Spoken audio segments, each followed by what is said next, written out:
Hello everyone, स्वागत है आज की क्लास में। तो दोस्तों, आज जीके जीएस से 20 ऐसे महत्वपूर्ण क्वेश्चन लाए हैं जो कि सीधे कंपटीशन एग्जाम में पूछे जा सकते हैं। तो चलिए बिना देरी के आज की क्लास को स्टार्ट करते हैं। तो दोस्तों, आज है आप सबका पहला क्वेश्चन।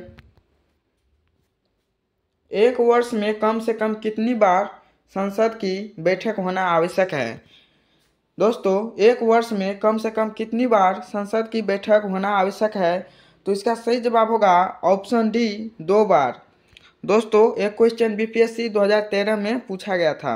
चलिए क्वेश्चन 2 पे चलते हैं। तो क्वेश्चन 2 है आपका, संसदीय प्रणाली वाली सरकार को अन्य किस नाम से जाना जाता है? संसदीय प्रणाली वाली सरकार को अन्य किस नाम से जाना जाता है? और एक क्वेश्चन काफ़ी ज़्यादा इंपॉर्टेंट है, एसएससी एमटीएस में 2019 में पूछा गया था। तो इसका सही जवाब होगा ऑप्शन सी, संघीय सरकार को। तो दोस्तों, क्वेश्चन 3 पे चलते हैं। तो क्वेश्चन 3 है आपका, सांसदों के वेतन का निर्णय कौन करता है? जो संसद के वेतन जो दिया जाता है उसका निर्णय कौन करता है? तो इसका सही जवाब ऑप्शन ए, संसद करता है। और एनडीए 2014 में एक क्वेश्चन पूछा गया था। दोस्तों, क्वेश्चन 4 पे चलते हैं। तो क्वेश्चन 4 है आपका, भारतीय संसद के कितने सदन हैं?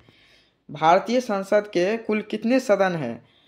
तो इसका सही जवाब होगा ऑप्शन डी, 2 सदन। कितने सदन है? 2 सदन। और क्वेश्चन बीपीएससी 2018 में पूछा गया था, इसलिए बोलते हैं ये वीडियो में सब इम्पोर्टेंट क्वेश्चन है, तो किसी को भी स्किप मत कीजिएगा।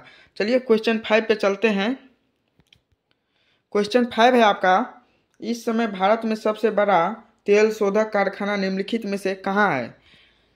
भारत का सबसे बड़ा तेल शोधक कारखाना निम्नलिखित में से कहाँ है? तो इसका सही जवाब होगा ऑप्शन सी, बड़ोदरा आईओसी। दोस्तों, क्वेश्चन 6 है आपका, भारत के किस राज्य को चीनी का कटोरा कहा जाता है? और एक क्वेश्चन एसएससी एमटीएस 2019 में पूछा गया था, भारत के किस राज्य को चीनी का कटोरा कहा जाता है? तो इसका सही जवाब होगा ऑप्शन सी, उत्तर प्रदेश को। उत्तर प्रदेश को भारत का चीनी का कटोरा कहा जाता है। दोस्तों, क्वेश्चन 7 है आपका, निम्नलिखित में से कौन सीमेंट कारखाना हरियाणा राज्य में स्थित है? कौन सीमेंट कारखाना हरियाणा राज्य में स्थित है? तो इसका सही जवाब होगा option A, Dalmia Dadri. Dalmia Dadri cement कारखाना राजस्थान राज्य में स्थित है। और क्वेश्चन एनडीए 2014 में पूछा गया था। दोस्तों, क्वेश्चन 8 पे चलते हैं। तो क्वेश्चन 8 है आपका, प्रथम तेल परिष्करण संयंत्र कहाँ स्थापित किया गया था? जो तेल का प्रथम परिष्करण संयंत्र था, कहाँ पर स्थापित किया गया था? तो इसका सही जवाब होगा ऑप्शन सी, डिगबोई में स्थापित किया गया था। दोस्तों, क्वेश्चन 9 है आपका, भारत के किस नगर को इलेक्ट्रॉनिक उद्योग की राजधानी कहा जाता है? भारत के किस नगर को इलेक्ट्रॉनिक उद्योग की राजधानी कहा जाता है? तो इसका सही जवाब ऑप्शन बी, बेंगलोर को। बेंगलोर को इलेक्ट्रॉनिक राजधानी के नाम से भी जाना जाता है भारत के नगर में। दोस्तों, क्वेश्चन 10 है आपका, दुर्गापुर लौह इस्पात संयंत्र किस देश के सहयोग से स्थापित किया गया है? जो दुर्गापुर लौह इस्पात संयंत्र है, किस देश के सहयोग से स्थापित किया गया है?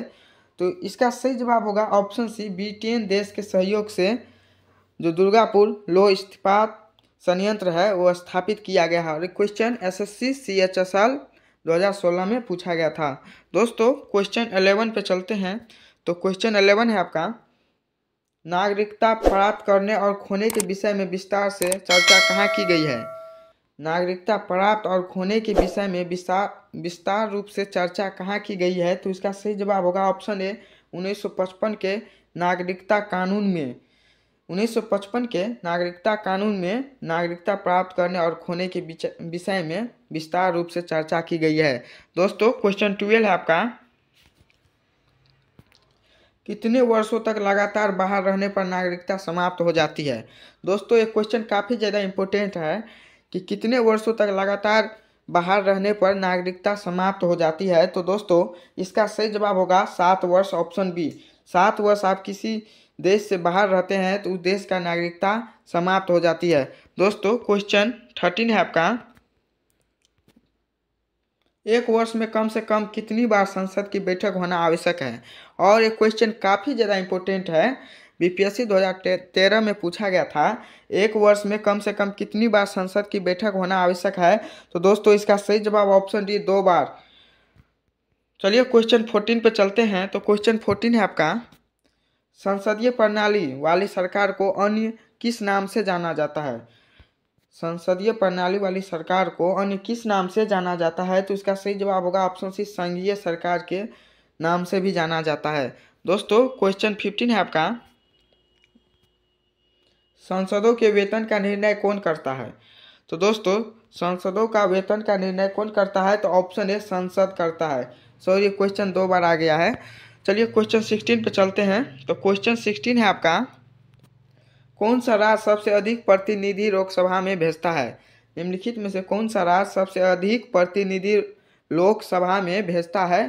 तो इसका सही जवाब होगा ऑप्शन ए, उत्तर प्रदेश। उत्तर प्रदेश राज्य लोकसभा में सबसे अधिक प्रतिनिधि भेजता है और क्वेश्चन एसएससी 2011 में पूछा गया था। तो चलिए क्वेश्चन 17 पे चलते हैं। तो क्वेश्चन 17 है आपका, किस राज्य को लोकसभा एवं राज्यसभा में प्रतिनिधित्व सबसे अधिक है। निम्नलिखित में से किस राज्य को लोकसभा एवं राज्यसभा में प्रतिनिधित्व सबसे अधिक है। तो दोस्तों इसका सही जवाब होगा ऑप्शन सी, उत्तर प्रदेश को।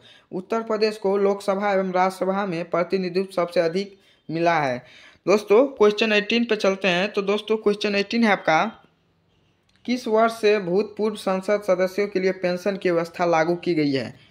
किस वर्ष से भूतपूर्व संसद सदस्यों के लिए पेंशन की व्यवस्था लागू की गई है। तो दोस्तों इसका सही जवाब होगा ऑप्शन सी, 1976 ईस्वी से लागू की गई है। दोस्तों क्वेश्चन 19 है आपका, प्रथम लोकसभा की पहली बैठक कब हुई थी। और ये क्वेश्चन काफ़ी ज़्यादा इंपॉर्टेंट है, आरआरबी एनटीपीसी 2016 में पूछा गया था, प्रथम लोकसभा की बैठक कहाँ हुई थी।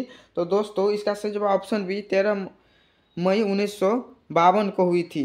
कब हुई थी। तो 13 मई 1952 को प्रथम लोकसभा की पहली बैठक हुई थी। दोस्तों आज का लास्ट क्वेश्चन है, लोकसभा के लिए प्रथम आम चुनाव कब हुआ था। लोकसभा के लिए प्रथम आम चुनाव कब हुआ था। तो दोस्तों इसका सही जवाब 1952, ऑप्शन सी, 1952 में लोकसभा के लिए प्रथम आम चुनाव हुआ था और क्वेश्चन एसएससी 2017 में पूछा गया था। तो दोस्तों आज के 20 का 20 क्वेश्चन काफ़ी ज़्यादा इम्पोर्टेंट थे। अगर आप लोग को एक बार में याद नहीं हुआ तो एक बार और रीडिंग कर लीजिएगा। धन्यवाद।